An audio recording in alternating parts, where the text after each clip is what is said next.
দয়া করে জিহ্বায় একটু লাগাম দেন। এমন কোন আজে বাজে কথা বলেন না যে কথা বললে পরে মানুষের রক্তে আগুন ধরে যায়। আমাদের অন্য কোনো দিকে নেওয়ার চেষ্টা করবেন না। আপনারা পায়ে পাড়া দিয়ে বিএনপির সঙ্গে ঝগড়া চালিয়ে চেষ্টা করছেন।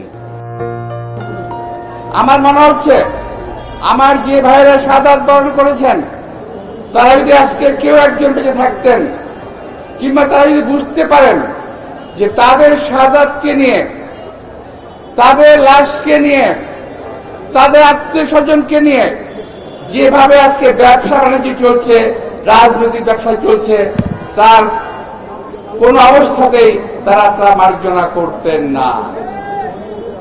তারা লজ্জা পাচ্ছেন যে তারা কি কারণে জান দিয়েছিল, কি কারণে গুলির সামনে বুক পেতে দিয়েছিল, সেই কারণগুলো আজকে আর হচ্ছে না। এবং পরিষ্কার দেখা যাচ্ছে যে ওই ঘটনাগুলোকে নিয়ে বিশেষ কয়েকটি দল রাজনীতি করছে এবং তাদের বিক্রি করে রাজনৈতিকভাবে প্রতিষ্ঠা পাওয়ার চেষ্টা করছে। কিছু হলেই বলেন জুলাই আন্দোলনের শহীদ। আরে ভাই, জুলাই আন্দোলনের শহীদদের প্রতি সম্মান দেখান।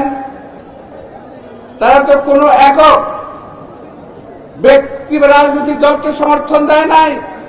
তারা দেশের সারা দেশের মানুষকে মুক্ত করার জন্য তারা জীবন দিয়েছে। আমরা সারা বছর 17 বছর সংগ্রাম করেছি, যুদ্ধ করেছি, জেলে গিয়েছি, গুলির মুখেও গিয়েছি, কিন্তু সেগুলোর কোনো প্রতিদান নাই, আমরা চাইও না। আজকে যারা তাদেরকে বিক্রি করে দল প্রতিষ্ঠিত করার চেষ্টা করছেন, যেই দল প্রতিষ্ঠিত নয়, একটি দল প্রতিষ্ঠিত হওয়ার চেষ্টা করছেন। আর কিছু দল আছে তারা বেচা কেনা করতেছে। এই একজন তথাকথিত পীর সাহেব, নামটার, যিনি বলেছিলেন জামাতের ছোঁয়া যেখানে লাগবে সেই জায়গা পচে যাবে। মনে আছে কি বলছিল আপনাদের কথাটা? উনি আজকে জামাতের কোলে উঠে বসেছেন।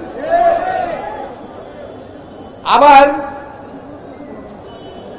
যেই জামাত এক সময় বিএনপির কাঁধে পাড়া দিয়ে মন্ত্রী হয়েছেন, এক সময় আওয়ামী লীগের কাঁধে পাড়া দিয়ে মন্ত্রী হয়েছেন, বিভিন্ন সময় যখন তারা দালালি করেছে, বিভিন্ন সময়ে তারাও আজকে এই আমার শাহাদাত বরণকারী ভাইদের উপরে তারা আজকে চেপে বসেছে। তাদেরকে বেচেই, তাদেরকে বিক্রি করেই তাদের আজকে পুঁজি। শাহাদাত বরণকারী ভাইরা সবসময় একটি ঐক্যবদ্ধ বাংলাদেশ চেয়েছিল। আমরাও একটি ঐক্যবদ্ধ বাংলাদেশ চাই, যে ঐক্যবদ্ধ বাংলাদেশের মাধ্যমে বিদেশি প্রভুত্ববাদকে রুখে দেওয়া যাবে, এই দেশের স্বাধীনতা সার্বভৌমত্বকে রক্ষা করা যাবে, এই দেশে মানুষের গণতন্ত্রের অধিকার অর্জন করা যাবে। কিন্তু সেই দিকে না গিয়ে আমার ভাইয়েরা ভিন্ন পথে হাঁটা ধরেছেন। বিএনপিকে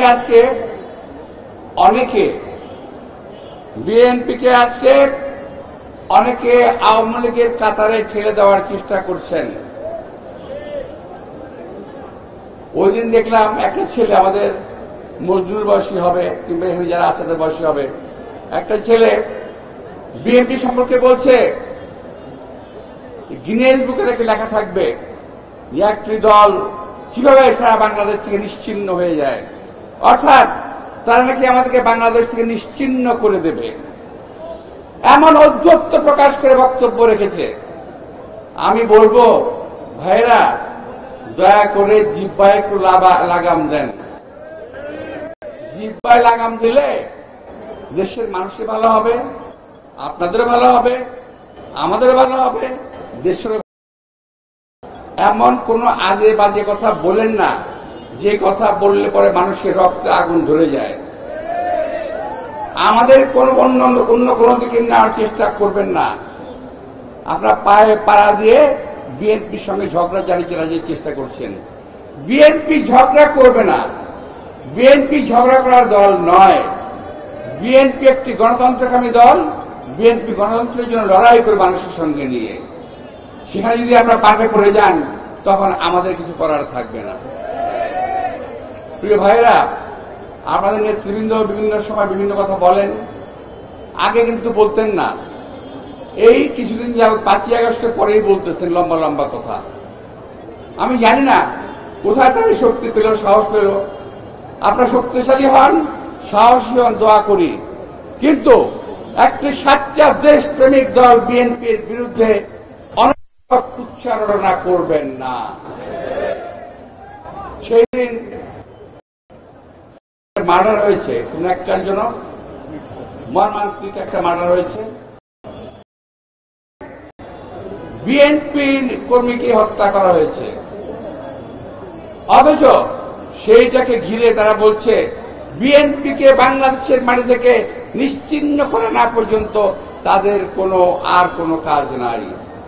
অর্থাৎ ক্ষমতায় যেতেই হবে। অনেকে বলছে বিএনপি ক্ষমতায় যাওয়ার জন্য পাগল হয়ে গেছে। আমার জবাব হলো বিএনপি ক্ষমতায় যাওয়ার জন্য পাগল হয় না। বিএনপি 17 বছর রাজপথে আন্দোলন করেছে দেশের মানুষের গণতন্ত্রের জন্য, ভোটের জন্য। আজকে সেই সুযোগ নিয়ে বিএনপিকে নিশ্চিহ্ন করে দিয়ে আপনারা ক্ষমতায় যাওয়ার চেষ্টা করতেছেন। আপনারা ভাবছেন বিএনপি যদি না থাকে তাহলে আপনাদের ক্ষমতায় যাওয়ার পথ প্রশস্ত হয়ে গেল। আরে ভাই, বিএনপির একটা নেতা কর্মী জীবিত থাকতে কখনোই আপনাদের খায়েশ কখনো পূরণ হবে না। বিএনপির নেতা কর্মীরা দেখেছে, বিএনপি নেতা কর্মীরা প্র্যাকটিস করেছে রাস্তায় কিভাবে আন্দোলন করতে হয়। বিএনপি নেতা কর্মীরা প্র্যাকটিস করেছে জেলখানায় কিভাবে জীবন কাটাতে হয়। আমাদের নেতা কর্মীরা জেল খাটতে খাটতে অভ্যস্ত হয়ে গেছে। আমরা নিজেরা জেল খাটতে খাটতে অভ্যস্ত হয়ে গেছি। জীবন এবং যৌবনের প্রত্যেক সময় রাজপথ। সুতরাং আমাদের এই ব্যাপারে কোনো ভয় দেখাবেন না। আর আজকে এই সরকারকে বলতে চাই, আপনাদের দয়া করে একটু পক্ষপাতমূলক আচরণটা একটু বন্ধ করেন।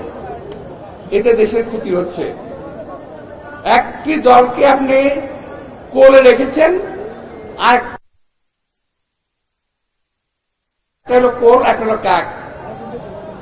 এক দলকে কোলে রাখবেন আর এক দলকে কোখে রাখবেন। বিএনপিকে নিশ্চিহ্ন করার প্রোগ্রাম করবেন, পায়তারা করবেন, এই চিন্তা কখনো করেন না।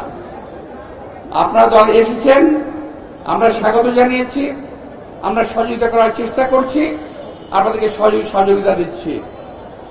আপনারা খুব তাড়াতাড়ি একটি নির্বাচন দেন, দিলে কিন্তু যেটা হবে, দেশের যে আজকে অশান্ত পরিস্থিতি, এই অশান্ত পরিস্থিতি ঠান্ডা হয়ে যাবে। আর না দিলে আমরা ভাববো দেশকে অশান্ত করার প্রক্রিয়া আপনারাই করছেন দীর্ঘদিন ক্ষমতা থাকার জন্য।